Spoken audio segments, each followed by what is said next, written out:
I'm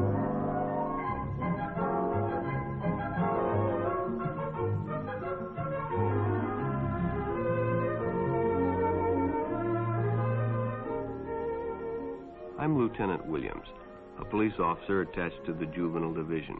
I'm on my way to Monroe Junior High School to talk to a group of young people. That looks innocent enough, doesn't it?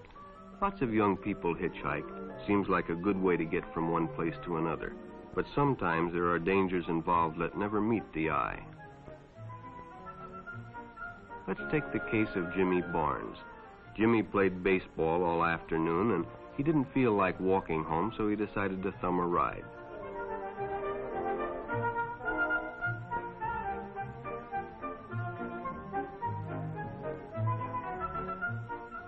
He'd done it 100 times before, and he didn't think anything was unusual when the driver struck up a friendly conversation. In fact, he seemed like a real nice guy. He asked Jimmy if he played baseball in the park often. Jimmy told him they practiced 3 times a week and played a rival group on Friday afternoon. The stranger was a good listener, too, and it only seemed minutes before they pulled up in front of Jimmy's house.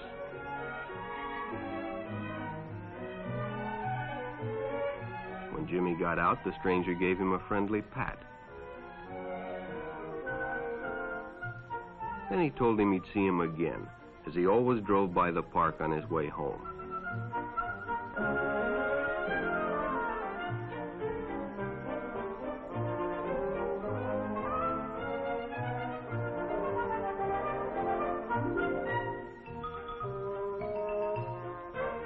Sure enough, the following day, when Jimmy finished playing ball, well, the man was there waiting.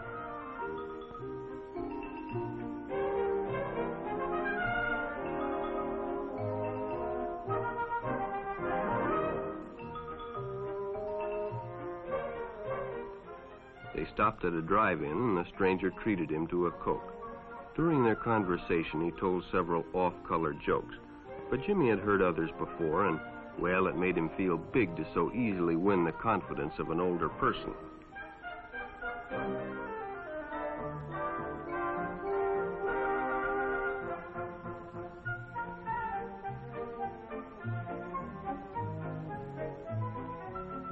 The following Saturday, they went fishing together.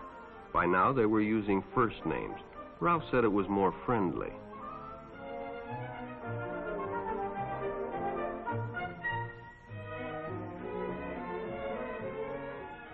Jimmy hadn't enjoyed himself so much in a long time. Then during lunch, Ralph showed him some pornographic pictures. Jimmy knew he shouldn't be interested, but, well, he was curious. What Jimmy didn't know was that Ralph was sick, a sickness that was not visible like smallpox, but no less dangerous and contagious, a sickness of the mind. You see, Ralph was a homosexual, a person who demands an intimate relationship with members of their own sex. But by now, Jimmy felt a fondness for Ralph, and they continued to go places together. Ralph was generous and took Jimmy many interesting places and did many nice things for him. He bought presents and even gave him money, but payments were expected in return. You see, Jimmy hadn't recognized Ralph's approach soon enough. When Ralph first asked Jimmy to go fishing alone, he should have discussed it with his parents or teacher. Finally, Jimmy told his parents, and they reported it to the juvenile authorities. Ralph was arrested, and Jimmy was released on probation in the custody of his parents. But all homosexuals are not passive. Some resort to violence, as in the case of Mike Merrick.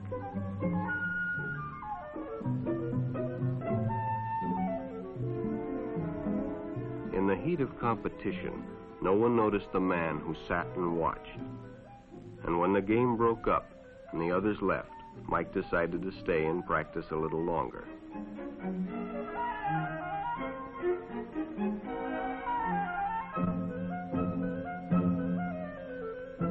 The stranger joined him. He was friendly and, well, it was better than playing alone. But after a few shots, Mike realized he had already overstayed his time and suggested he better leave. The stranger told him if he'd like to stay longer, he'd be glad to drive him home when they finished. Sounded great to Mike. Chance to play longer and get a ride home, too.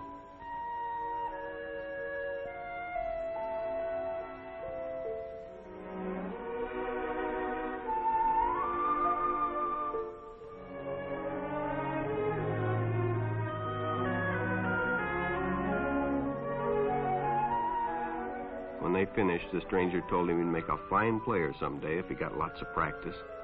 The companionship, the praise, the friendly attitude dispelled any misgivings Mike might have had about going with a stranger. He probably never realized until too late that he was riding in the shadow of death. But sometime that evening, Mike Merrick traded his life for a newspaper headline.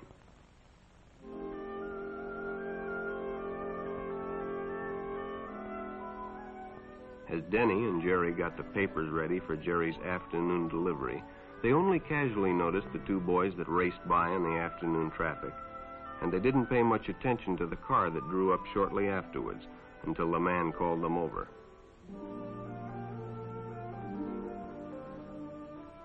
Had two boys been by on bicycles? The boys nodded they had. Could they recognize them if they saw them again? Well, Denny guessed he could. Then hop in, the man said. Those are stolen bikes. Without giving it another thought, Denny got in and the car sped away. Jerry watched. He'd been told many times, if a friend got in a car with a stranger, to write down the license number. It didn't seem to apply, but, well, fortunately, he marked it down.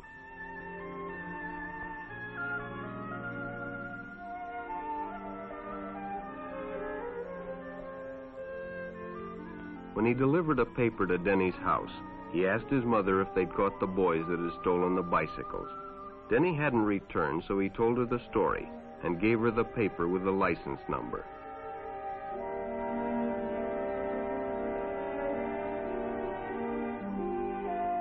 Being a careful parent, she decided to call the police.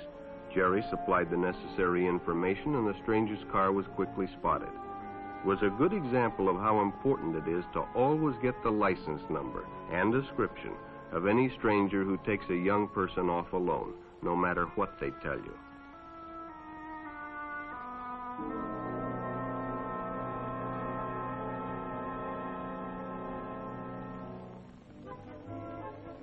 Public restrooms can often be a hangout for the homosexual. Bobby and his friends hadn't noticed the man who had been in the restroom when they changed, and as it was late, he suggested they take the shortcut under the pier, but the others preferred to take the more traveled way home.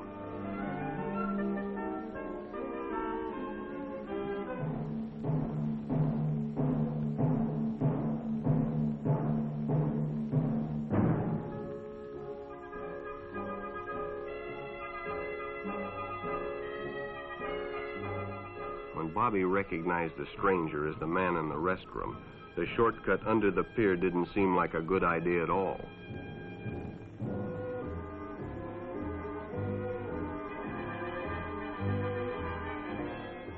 After all, it's more fun to stay with your friends anyway.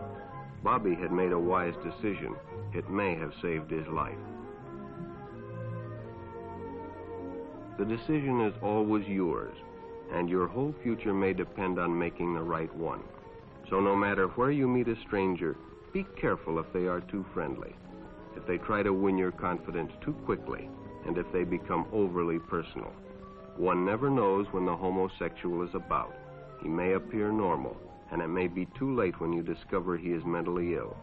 So keep with your group, and don't go off alone with strangers unless you have the permission of your parent or teacher.